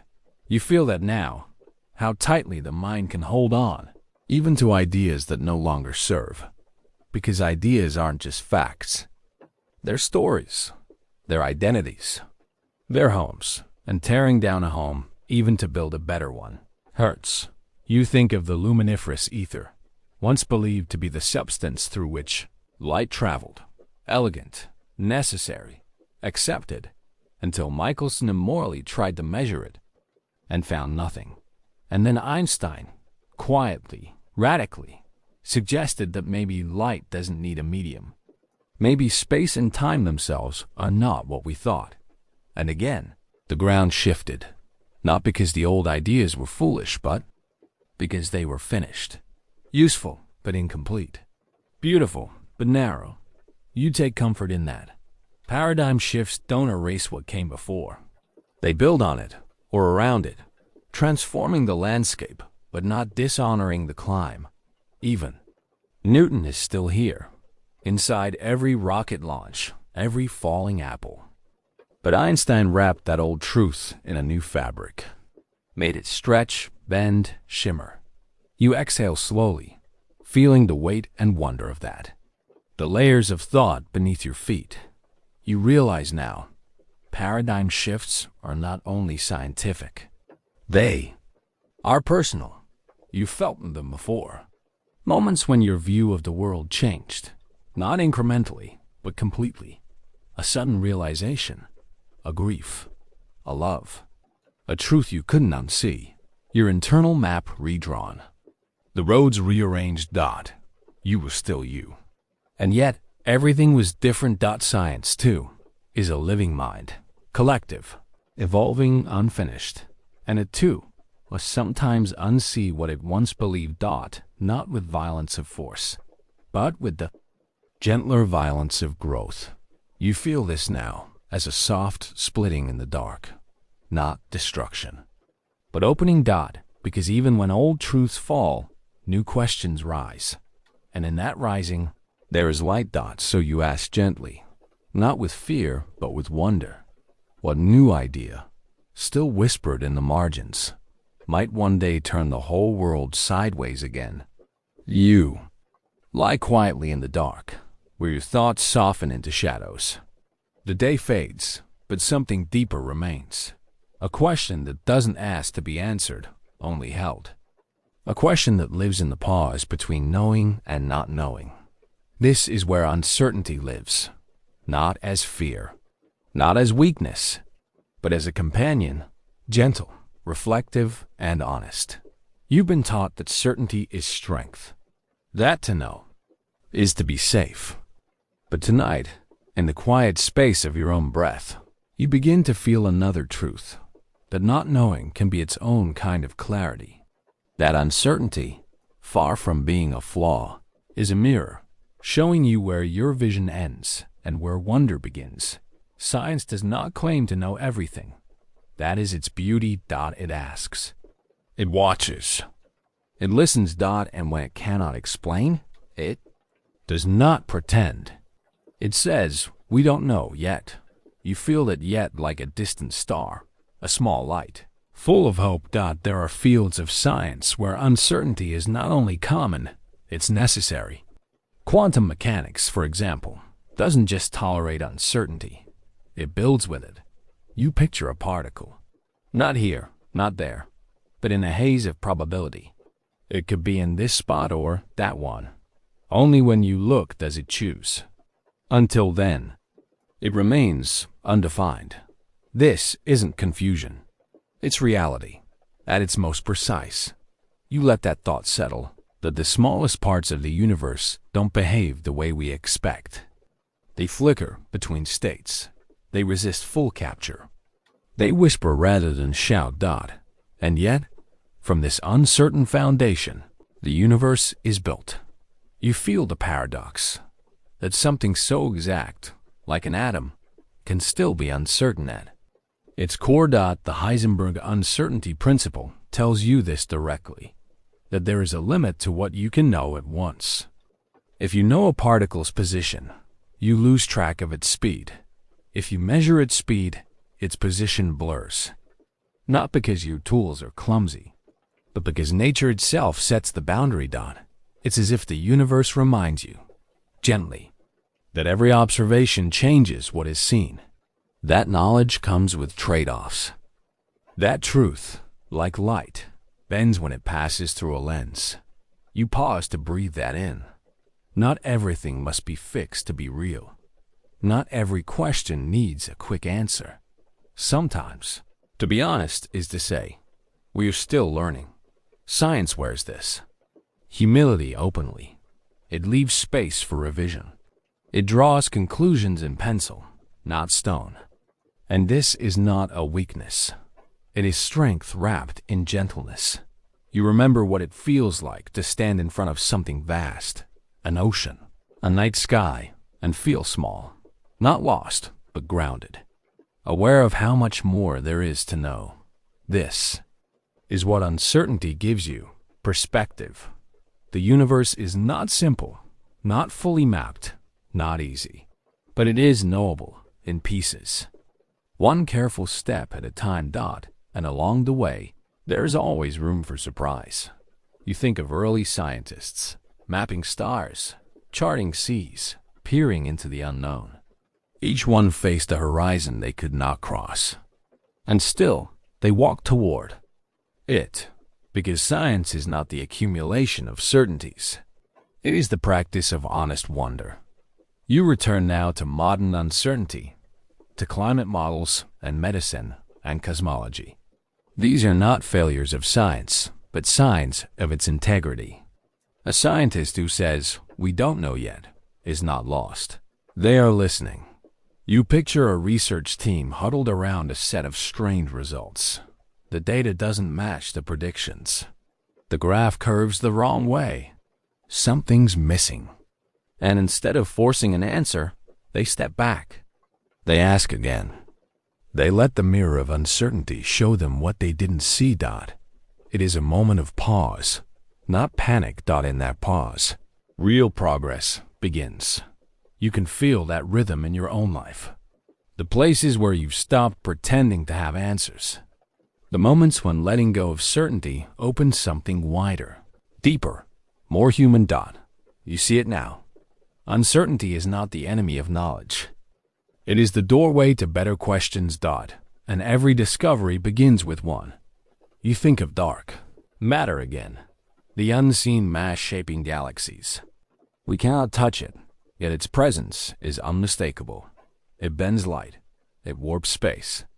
It leaves fingerprints in the sky. And still, we don't know what it is. But the mirror reflects it back. A mystery. An honest one. You drift, then, into thoughts of the early universe. The seconds after the Big Bang. The cosmic inflation. The birth of matter. These moments live beyond full certainty. They are glimpsed through models and math, through the background hum of radiation, but never directly seen. And yet, from that blurred beginning, stars were born, atoms danced, life emerged. You begin to trust in uncertainty, the way you trust in night, not as an absence of light, but as a rhythm, a necessary pause. Even in mathematics, the most precise of languages, uncertainty appears. Gödel's incompleteness theorems whisper, not every truth can be proven. Some things will always remain just out of reach. And still, the work continues. Because to be a scientist is to love the unknown enough to keep asking. To look into the mirror and say, we see this far and no farther yet. You lie still. Your thoughts soft as moonlight. You are not here to know everything. You are here to wonder, to reach gently into the dark, knowing there are limits, and to love those limits for what they are, the edges of discovery, because beyond them, there is always more. And so, as sleep gathers around you, one last thought. Rest beside you like a quiet hand. If science begins by facing uncertainty, how then do many uncertain minds come together to seek truth as one?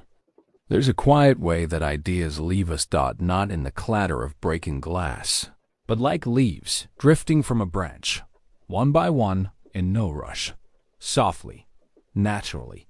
You rest in this quiet tonight, cradled by the thought that not everything must last forever to matter. Some ideas serve their time and then step aside, not with regret, but with grace. Science, you see, is not a graveyard of wrongness. It is a garden of growth. Each new bloom rises from the compost of the old, fed by what once seemed complete. You follow the story of one such idea, the phlogiston theory. Once, it explained fire. It said that everything that could burn contained phlogiston, a fiery substance that left objects as they burned. When wood turned to ash or metal rusted, people said the phlogiston had escaped. The theory made sense. It tied things together. It answered the questions people knew to ask, and for a while, it worked. But science is never finished. More precise. Tools came. Experiments sharpened. Questions shifted. A man named Lavoisier weighed metals before and after burning. And strangely, they gained weight, not lost it. Phlogiston didn't fit. A new idea began to rise: oxygen. Not a phantom leaving the fire, but a partner entering it.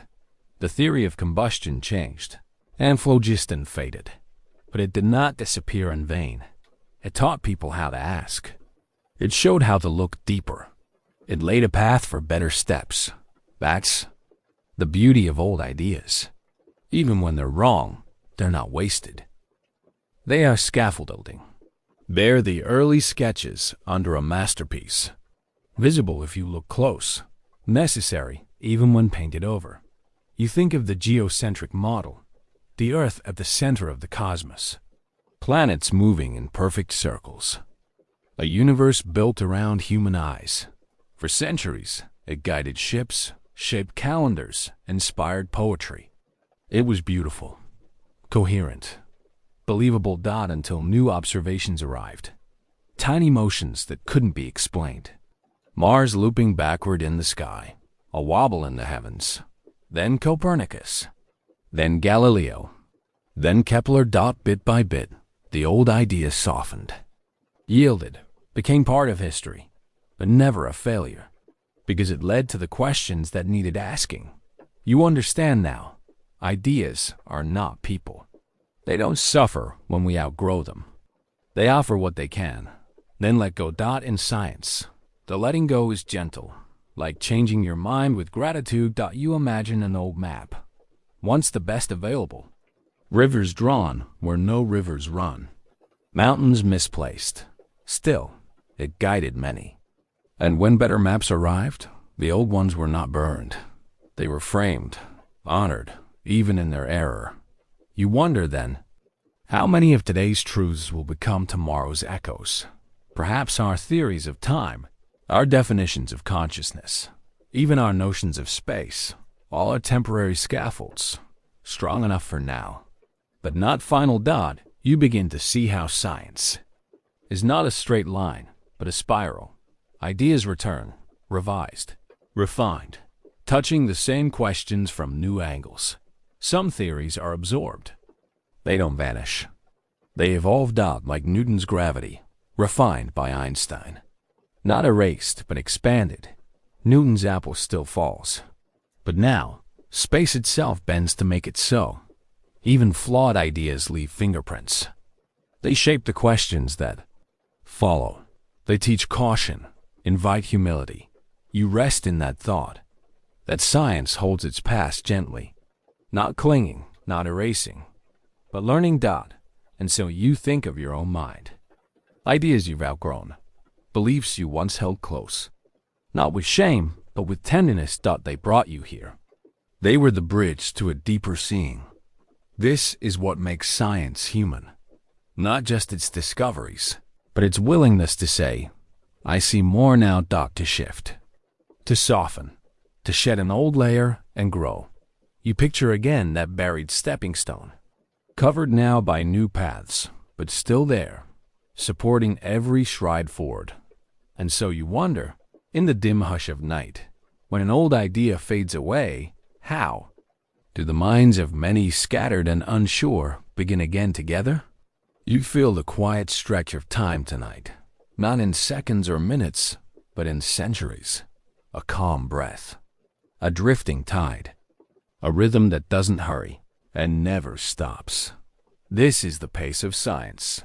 You might think discovery happens with a flash, a sudden spark, a cry of eureka. And sometimes it does. But most of the time, it happens like this. Softly, slowly, like water shaping stone. You rest now in that flow. The long game of science. It begins not with answers, but with patience. A willingness to ask again, to look again, to wait for what does not reveal itself all at once. You think of the stars. Light that left them millions, even billions of years ago, now entering your eye. A message, long in the traveling. A reminder that some truths take time. Galileo didn't see everything. He peered through his telescope and glimpsed moons circling. Jupiter, a tiny rebellion against Earth's imagined centrality. But he didn't live to see how far that rebellion would reach. How gravity would unfold, how orbits would multiply, how the universe would open. Science takes longer than one life. You think of Darwin. He sailed, observed, wondered. He wrote carefully, knowing the weight of what he was saying.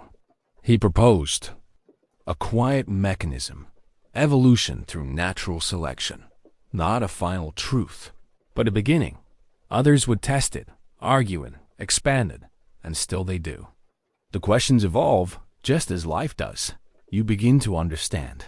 The work of science is handed forward, passed from hand to hand, like a candle in the wind. Each scientist guards it for a time, shields the flame, adds to the light, and lets it go. There's something humbling in that. To contribute knowing you may never see the full shape of what you've begun. To plant seeds for trees you will not live to climb. You imagine the Voyager spacecraft now, still drifting far beyond the planets, launched by hands that no longer guide it, carrying golden records, messages from Earth to whoever might listen. A gesture of faith, not in immediate discovery, but in long understanding. Science is full of such gestures. Radiocarbon dating, which lets us read the age of fossils, relies on knowledge built in layers. Chemistry, nuclear physics, biology. Each insight balancing on earlier ones. Each correction folding into the next. No part stands alone, and none comes quickly. You feel that rhythm again, like tree rings, like glacial melt, like time uncoiling with care. Even wrong turns in the long game have value. You remember the luminiferous ether, that invisible substance once believed to carry light. It turned out not to exist, but testing it led to Einstein and the bending of time itself. Progress through patience. Truth by endurance. You turn now to medicine, to vaccines, to the decades of quiet research behind a single vial, years of failure, incremental findings, tiny shifts, until something works and saves lives.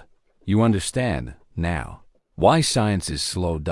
It must be careful, curious, willing to wait longer than ambition desires. You think of climate science, decades of measurements, Each year more precise. Each model more complex. The warming world speaking in numbers that stretch back before memory. And even now, there is work to do. Because science doesn't just tell you what is. It helps you see what may come. Long thinking. You lie still and picture a scientist decades ago recording the movement of a glacier, not knowing that today you would read their notes, a conversation across time, a collaboration between strangers who never meet but build together. You wonder what long questions still wait for their answers, what mysteries, dark matter, consciousness, time will unfold not tomorrow but in centuries. And that's okay, because science plays the long game. It trusts the future. It writes its truths in drafts, knowing others will revise them. You feel peace in that, a release from urgency, a gentleness toward the unknown. You're not meant to know everything now. You're meant to wonder, to ask, to begin. Like a river that does not rush, but carves the canyon all the same. And as you drift toward sleep, you hold this quiet question. If science moves slowly across time, how do many minds move together, each with its own pace, yet toward the same horizon? You lie still beneath the hush of night and let the thought settle. Sometimes being wrong is a gift, not a failure, not a flaw, but an unexpected lantern lighting a better path. Science knows this well. Not all progress begins with accuracy. Sometimes it begins with the courage to try, to guess, to test, and to be surprised. You picture early maps again, filled with imagined mountains, dragons at the edges, continents drawn too wide or too thin. They were wrong, but they helped. Someone sail. That's what mistakes do. They move you, not toward the finish line, but toward a new kind of question. You think of Alexander Fleming, a cluttered lab bench, a forgotten petri dish, a mold growing where it shouldn't. What might have been tossed away was instead noticed. That mold became penicillin. A mistake became medicine. It could have gone unnoticed, but it didn't, because someone was paying attention to what didn't fit. You feel the weight of that. How often in your own life something unexpected becomes meaningful, not because it was planned, but because you were open. That's what science does. When it's at its most human. It listens to its mistakes. You think of astronomy, how Neptune was found, not by looking, but by noticing that Uranus wasn't moving as it should, a wobble in the orbit, a mystery, a misfit in the math. But instead of discarding the error, scientists followed it. And there, at the end of that invisible thread, was a new planet. You drift with that thought. That mistakes are not detours, but maps drawn in reverse. You think now of Penzias and Wilson, radio engineers hearing a strange noise they couldn't get rid of. They cleaned their equipment, chased pigeons from the antenna. Still, the hum remained. That hum was the cosmic microwave background, the leftover echo of the Big Bang, the origin of everything, hidden in the static, all because someone didn't silence what they didn't. Yet understand. It comforts you to know the universe speaks in static sometimes. And if you listen, even your confusion can carry a signal. You remember too that being wrong requires trust. Trust in the method. Trust that correction will come. Trust that knowledge is not a possession, but a pursuit. Science doesn't hide its errors. It invites them. Peer review, replication, retraction. All signs not of weakness, but of deep integrity. A scientist who revises their work is not ashamed. They are participating. You think of the story of cold fusion, an announcement. Made too soon, data not yet confirmed. Hope surged, then fell away. But out of that disappointment came better tools, clearer standards, and a reminder. Even enthusiasm must be tested. You breathe slowly, imagining all the unknowns you've ever held too tightly. The times you wanted certainty, but got something messier instead? What if those moments, too, were part of your own unfolding? What if being wrong is simply a step on the spiral? You picture Mendel's peas, laws of inheritance drawn from generations of seeds. His ideas were ignored at first, then misunderstood, then transformed into the foundation of genetics. Even the timing of recognition can be a kind of mistake. But truth waits. It circles back, and when it does, it lands more softly than before. Like rain returning to a dry field dot, you begin to see how being wrong is not the opposite of progress. It is part of it. Every error holds a lesson. Every failure draws a new line in the great sketch of understanding. It is not about perfection.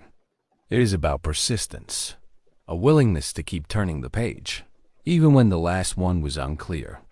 You lie still now, letting this truth cradle you. Mistakes are not doors that close, but windows that crack open, letting fresh air into old rooms. You wonder what mistakes are waiting to be seen, not as shameful, but as stepping stones. And you begin to trust that even in your own questions, there is something worth keeping, even when the answers shift out in the slow rhythm of the night. One thought lingers like breath on a mirror. If a single mind can grow through mistakes, what happens when many minds are together and still move forward as one? You drift tonight with open eyes closed, but your thoughts still wander, not into sleep just yet, but into the quiet edge of wonder. Because even now, even after centuries of questions asked and answered, there is still so much we do not know. Science, too, dreams, not in fantasies or fables, but in questions not yet solved, in puzzles half complete, in mysteries that resist the light. You float there, gently, at the edge of the known and the vastness beyond it. The dreams of science are not loud. They are not thunder or fireworks. They are more like stars at dawn, faint, patient, waiting to be seen. You feel their pull now. Dark matter, an invisible thread that holds galaxies together. You cannot touch it. You cannot see it. And yet, without it, nothing spins quite right. What is it made of? Where does it hide? Science wonders and dreams of answers. You drift toward another mystery, consciousness. That soft, shimmering self-awareness behind your eyes. What is it, really? A dance of neurons? An emergent property? A thing science can measure, or something forever out of reach? The dream of understanding the mind is not new, but it remains tender, elusive, unfinished. You move onward, carried by the currents of curiosity. Time. What is time? Not the ticking of clocks, but the deeper flow. Why does it move forward? Why can we remember the past, but never the future? Even Einstein, who bent space and stretched time, couldn't fully explain its arrow. You feel that arrow now, slow and gentle, pointing through your dreams. There are more questions still. Are we alone? Somewhere, on some distant world, could there be life? Thinking, wondering, staring up at its own stars? The equations say yes. The silence says not yet. Science dreams of finding a signal, of a whisper across the void, a greeting, a reflection. Not just proof of life, but proof that we are not the only ones who ask the sky for answers. And then, there is the question of beginnings. How did the universe begin? Not just the moment of the Big Bang, but before that, if before even means anything there. What does it mean to begin? You feel the edge of language fray. And still, science dreams of knowing. And so do you. Because these are not only science's questions. They are yours. Two. They rise in the silence between breaths. They appear in the hush before sleep. They follow you, softly, through years and thoughts and stories. These dreams aren't about control. They are about connection. Science does not dream of power. It dreams of clarity. To see what is, to understand how, to touch, for a moment, the truth behind the surface. And it dreams patiently, without needing to arrive. Just as a seed dreams of sunlight even before it reaches air.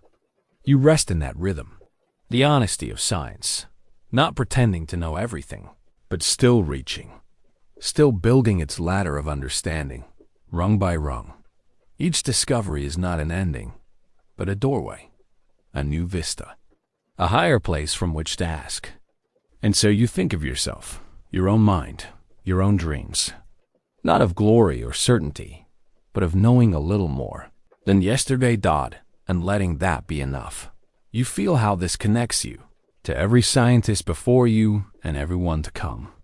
A long line of listeners tuned to the hum beneath reality, because science, in the end, is not just what we find. It's how we look, how we wonder, how we stay open, and as the night deepens, you breathe in the quiet promise that even what we don't yet know is part of the story, that even the unsolved can give us peace, and that science will keep dreaming, gently, endlessly, of all the truths not yet revealed. You drift slowly into that dream now, and wonder, if science is always dreaming forward, how does it decide what to chase and what to leave waiting in the dark? Tonight, you lie quiet, not alone, but part of something vast. A lineage of questions asked by many minds, a chorus of thought that echoes across time. Science is not the voice of a single thinker. It is a gathering, a slow unfolding of many voices listening to each other. This is where you rest now, inside that quiet gathering. You imagine a forest, each tree with roots hidden beneath the soil, each leaf part of a canopy. One tree cannot form the forest, but the forest gives shape to every tree. That is how consensus works in science. It grows not in isolation, but through conversation, testing, sharing, repeating. No one mind can know everything, but together, across continents and years, ideas become more steady. You picture a lab filled with quiet notes, glassware, equations scribbled in chalk, and a single question taking shape. Then that question travels through journals, conferences, replications. Others test it, doubt it, try to break it. And in the testing, something solid begins to form. Not truth in the absolute sense, but an agreement, a shared confidence that this idea holds, at least for now. Consensus. It's not about popularity. It's not a vote. It's more like a shared rhythm, a harmony emerging from many independent melodies. But even harmony can shift. Sometimes the crowd gets it wrong. You think of phlogiston, a once accepted idea of how things burned. For years, the scientific community believed that burning released a substance called phlogiston. It made sense. It explained observations. It fit. Until a DIDN single quotes T. New experiments revealed gaps, contradictions. And slowly, another idea took root. Oxygen. The crowd turned, but not all at once. Consensus changed, like a tide pulling gently in a new direction. That is the beauty and the caution of crowds. They can correct themselves, but they can also resist change. You feel the tension now between comfort and curiosity. It's easier to agree, to nod along, to stay within the warmth of collective thought. But sometimes, the next step forward requires stepping out. You think of Ignaz Semmelweis, a doctor who noticed that hand-washing reduced deaths in hospitals. His observations were clear, but his peers resisted. The idea didn't fit the accepted model of disease. So they dismissed him. It took years, decades, for consensus to catch up. Then, Semmelweis was gone. You pause here, holding both the sadness and the slow redemption. Science doesn't always recognize truth immediately, but it tries. And in time, it can correct even its own blindness. This is what makes it beautiful. Consensus isn't perfect, but it bends toward better questions, because science allows itself to be wrong together. You now imagine the process. a theory forming like clay, molded by one hand, then another, then 100 more. Each scientist shaping, testing, reshaping until something strong and useful emerges. Not flawless, but shared that shared part matters. It's what lets medicine evolve. It's what lets climate models grow precise. It's what lets us send spacecraft through silent space and land them on distant rocks, because many minds worked together, tried to disprove. And when they couldn't, they agreed to trust, provisionally, carefully, humbly. You feel that humility now, that science doesn't just build from the top down, but from the middle out. From conversations, from disagreements, from the persistent effort to listen and learn. You remember, too, that consensus must be earned. It's not built in a day. It comes slowly, from repeated results, from transparent methods, from a willingness to share everything, even failure. That is how trust grows. And where trust grows, knowledge follows. Still, you wonder, what happens when consensus hardens too fast? When it becomes rigid, protective of its own shape? It can happen. The crowd can become a wall. New voices may struggle to be heard. Fresh data may be ignored if it feels inconvenient. And so the scientific process must remain alive, not just in methods, but in mindset. Open, skeptical, kind. You now float in that balance between collective strength and individual insight. Consensus is not the goal. Understanding is. And sometimes, understanding requires revisiting what the crowd once believed. That's why science keeps testing itself. Why nothing is sacred. Why every truth must remain open to revision. You breathe in that safety. It means you're not trapped by current belief. You're invited to join the shaping, to ask again, to offer your voice, because science is not a statue. It is a garden, grown by many hands, watered with doubt, tended with care, and changed by seasons you cannot always predict. You drift now, deeper into rest, with this final reflection gently held. If many minds create consensus, how does one voice, quiet, uncertain, ever begin to change it? Tonight, you lie on the edge of a quiet question. Not one that startles or demands, but one that hovers, soft as breath, wide as sky. What is truth? Not just the word, but the shape of it, the feeling of it beneath your fingertips, the weight of it in your mind. Is it something fixed, solid like stone? Or does it shimmer, changing as you move around it?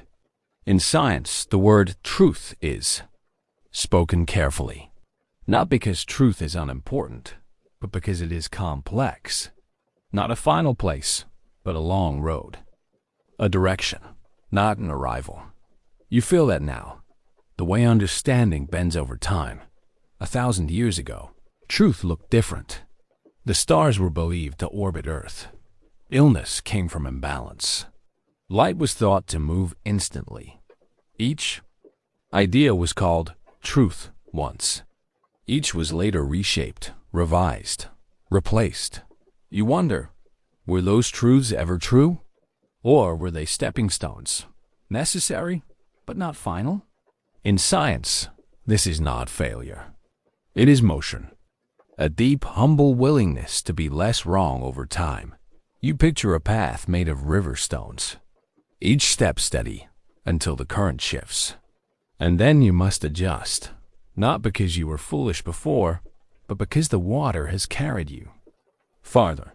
That's how truth lives in science. Not as a crown, but as a compass. It points us. But it doesn't end. You think now of theories, carefully built, beautifully tested. Newton's laws, once thought eternal, now folded gently into Einstein's deeper framework, still useful, still taught, but now known as part of a larger whole. Truth is not a thing that crumbles. It grows around itself, layer by layer. And sometimes, what seems true is just what hasn't been challenged yet. This is why science leans into doubt. Not to destroy, but to reveal. It asks, again and again, is this still true? And each time, it listens carefully. Truth here is not owned. It is invited. Nudged into the open by evidence, by repetition, by time. You let that sink in. The truth you trust today, the one shaping medicine, technology, astronomy, it too is provisional. Held gently, watched closely, ready to evolve. There's a kind of peace in that. Not knowing everything, but knowing how to ask. Knowing how to test. Knowing how to remain open. You breathe into that openness now. Even math, which feels eternal, was once debated. The idea of zero, of infinity, of imaginary numbers. All truths that arrived, not with loud declarations, but with quiet patience. You picture ancient thinkers looking at the stars, making sense of the sky. Their truths, part myth, part measurement, built a bridge to the knowledge we hold today. You honor them, not for being right, but for beginning the journey. And so, too, must we honor our present truths, not as perfect, but as part of the path. Sometimes, people want science to give certainty, a final answer, a clean, shining truth. But science resists this, not because it is weak, but because it is honest. It says, this is what we know now. This is the best model we have. It fits the evidence, but we are still listening. There is something deeply human in that. To believe, but not blindly. To trust, but not without question. You lie here, held in that balance, between knowing and wondering. The assumption called truth is just that. An assumption, always tested, always open to being unseated. And yet, it is not nothing. It is a structure, a scaffolding we build our lives around. Even as we know it may shift again. You see this in everyday things. The weather forecast, the medicine you take, the GPS that guides you. All based on truths that have survived 1,000 questions. And still, they remain ready for the next one. This is not weakness. This is strength. The strength of a mind that does not need to grip in order to understand. You hold that now. Not tight. Just enough. And in your stillness, you wonder quietly if truth is always in motion, always unfolding, then how do we know when to trust it? That question doesn't need an answer tonight. It just needs space. And so, you give it room to breathe, room to stretch, room to shift again. And softly, you begin to feel another thought forming. A whisper that asks, if truth is always becoming, then who decides when it's time to let the old truth go? You lie still, soft in the dark. The world is quiet now, and your thoughts begin to loosen. You've walked a long path through science, not with your feet, but with your mind. You've drifted through evidence, felt the weight of doubt, heard the creak of consensus, and touched the shifting shape of truth. But now you pause, because something different stirs. Not an answer. A question. Not just any question. A question that changes everything. These questions are rare, not because they're difficult, but because they change the very way we see what's possible. They don't just solve a problem. They rewrite the map. You feel it approach, like the hush before rain, like the moment before a candle is lit. You wonder, what if time isn't what we think it is? What if space is not empty, but full of unseen forces? What if consciousness is not an effect of the brain, but something more woven into the fabric of reality? These questions don't just ask for facts. They ask you to rearrange the furniture in the room of your understanding. Science has always grown from such questions. You think of Galileo pointing a telescope at the sky and quietly asking, what if Earth is not the center?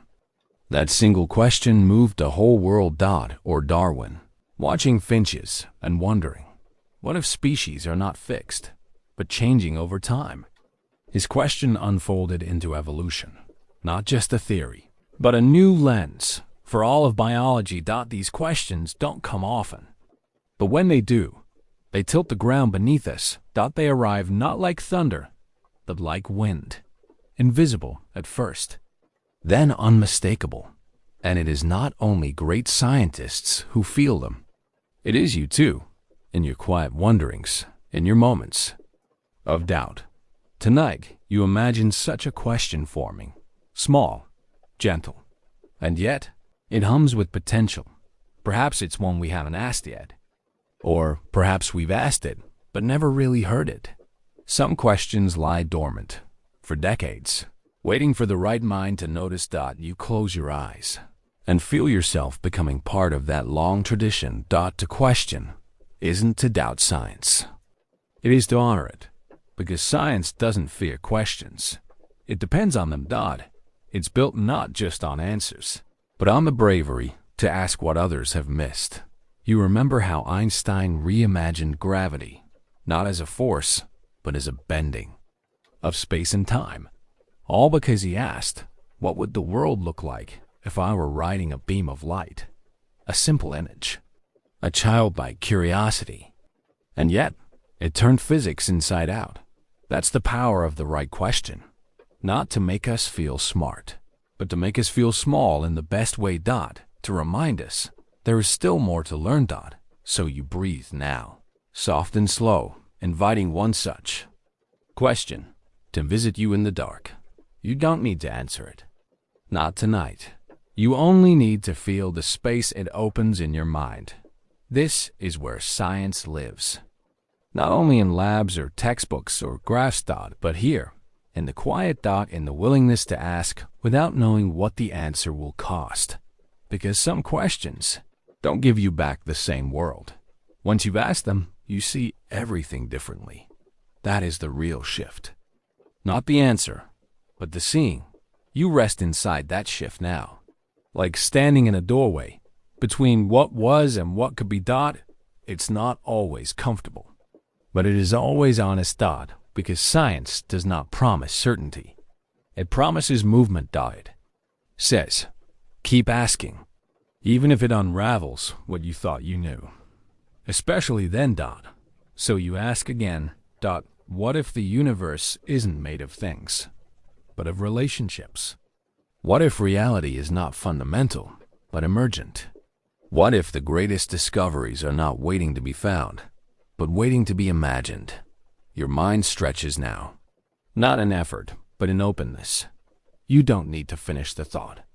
Just hold the thread, because every revolution in science once began as someone lying awake, wondering something that didn't quite fit the shape of the world they were taught.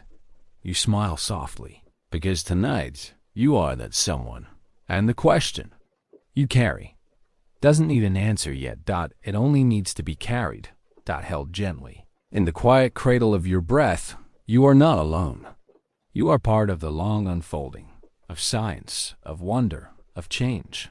And somewhere, just ahead of you in the dark, another question waits. You feel it coming, not to end the story, but to begin it again in a way no one has yet imagined. You lie quiet now. Your thoughts have slowed, like sediment settling in a still pond. All the questioning, the shifting, the searching, it brings you here. To this moment of release, you've followed science through its unfolding, its doubts and dreams, its certainty and uncertainty. But now you come to the final motion, not of discovery, but of letting go. Because to grow in knowledge is not to cling more tightly. It is to know when to loosen your grip. You feel this in your body, the way your muscles soften when they are no longer bracing against old effort. The way your breath moves freely when you are no longer trying to control it. Science, too, learns to exhale. Every idea, no matter how beautiful, has a season. And there comes a time when it must fall away, not in failure, but in grace. Think of the ancient belief that all things were made of 4 elements: earth, air, fire, water. It held for centuries. It guided doctors, philosophers, even poets. And then, gently, it was released, replaced by the periodic table. A deeper truth built on new evidence, but never in anger. Never with shame. Just as trees shed their leaves in autumn, science sheds its ideas, not because they were wrong, but because something more complete has begun to grow. You hold that now, the image of a tree in fall. Each leaf once essential, each now gently let go. Not discarded, but offered to the wind. To let go is not to forget. It is to honor what once served, and still move on. Your mind is like that tree. You have beliefs that once nourished you, ideas that helped you understand, but some of them have grown brittle, and the wind of new thought is asking them to lift. Let them go, not all at once, not with force, just enough. This is what the greatest minds do. They are not the ones who cling to what they once knew. They are the ones who can say, I was wrong. I've changed my mind. I see it differently now. And they mean it with peace, not pain. Even Einstein, late in life, had to let go of parts of his own theories, to accept what quantum physics had shown, even when it clashed with his intuition, because a wise mind doesn't need to win. It only needs to grow. And growth means change. Change means release.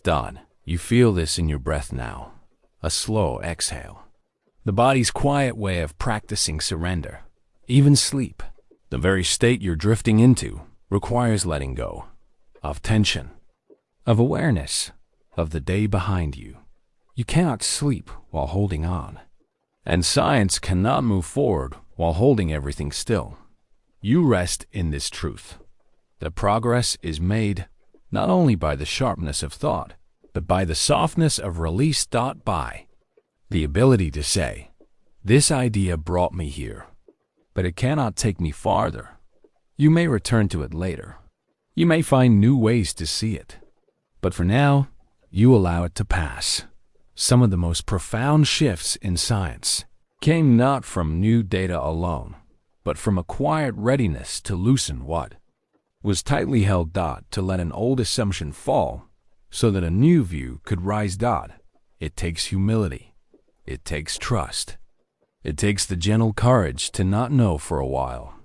You are in that space now. Between what you believed and what you might one day believe. It's a sacred space, empty, but full of potential. Still, but not stagnant.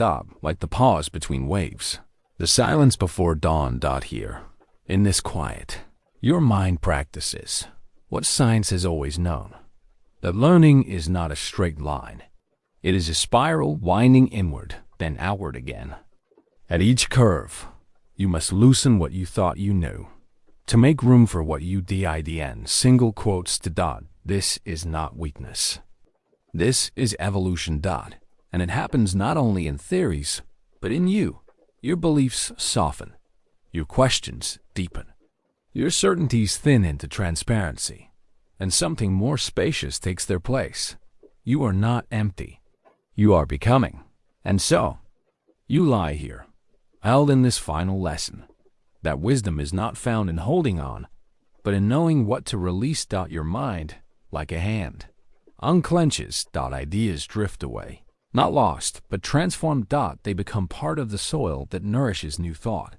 And, as you drift into sleep, you wonder quietly, if science is always letting go, then what gentle truth might take root next? And so we let the story fade, not finished, just resting, because science, like sleep, never truly ends. It only deepens.